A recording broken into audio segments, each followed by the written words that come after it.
vegne av kaptein med besetning ønsker en riktig god tur i samarbeid med Finnair og Air France.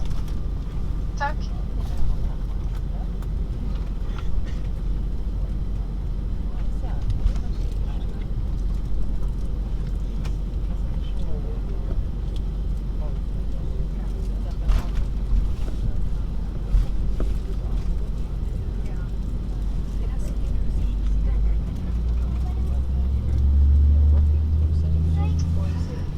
Good morning and welcome on board on this flight to Tromsø.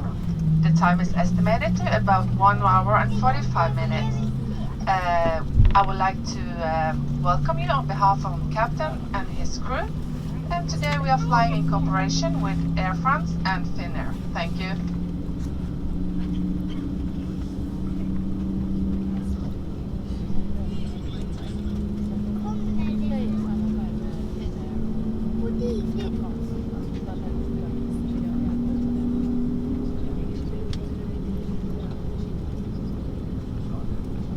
Rett opp stolrygg og bord og åpne vindusskjermen. Fest sikkerhetsbelte. Av sikkerhetsmessige årsaker anbefaler vi at sikkerhetsbeltet bør holdes festet så lenge dere sitter i stolen. Vi vil nå demonstrere noe av vårt sikkerhetsutstyr. We will now perform a safety demonstration. Please remove your headset and pay close attention. The demonstration will only be given during the Norwegian announcement. Sikkerhetsbeltet festes, strammes og åpnes sånn. Det er en redningsvest basert med hvert stolsete. Trekk redningsvesten over hodet. Legg beltet rundt livet og fest spenna. Stram til ved å dra i bandet. Vesten blåses opp og dra i de røde håndtaket. Bruk munnstykket om vesten trenger mer eller mindre luft. Lamper blir automatisk tent når batteriet kommer i kontakt med vann. Vesten skal ikke blåses opp før du forlater flyet gjennom nødutgangene.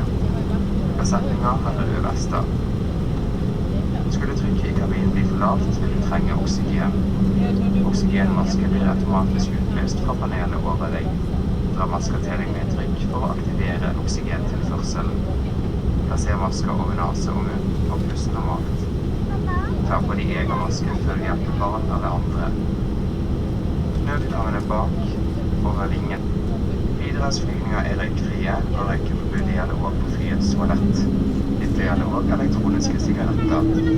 Ta gjerne kontakt med kabinbesetninger og spørsmål. Takk for oppmerksomheten. Vi ønsker dere en hyggelig reise. Before takeoff, we would like to focus on safety. Please pay close attention. Electronic devices may be used as long as flight mode is activated. Large electronic devices must be switched off and placed in your hand luggage during takeoff and landing. Please store your hand luggage under the seat in front of you or in the overhead compartment. In the unlikely event of an emergency evacuation, leave all your luggage behind. Raise your seat back and tray table to an upright position and open the window blind. Fasten your safety belt. For safety reasons, we recommend that you keep your safety belt fastened whenever seated. All our safety information is shown on the safety on board card placed in the seat pocket in front of you. Please make yourself familiar with this content.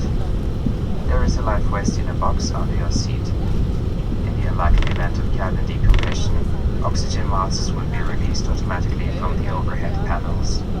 To start the oxygen flow, pull the mask towards you. Place it over your nose and mouth and breathe normally. Be sure to secure your own mask before helping others. The emergency exits in the rear, over the wings, and in the forward part of the cabin are all marked with exit signs. The ways to these exits will be shown by lights along the floor. Look for your nearest exit.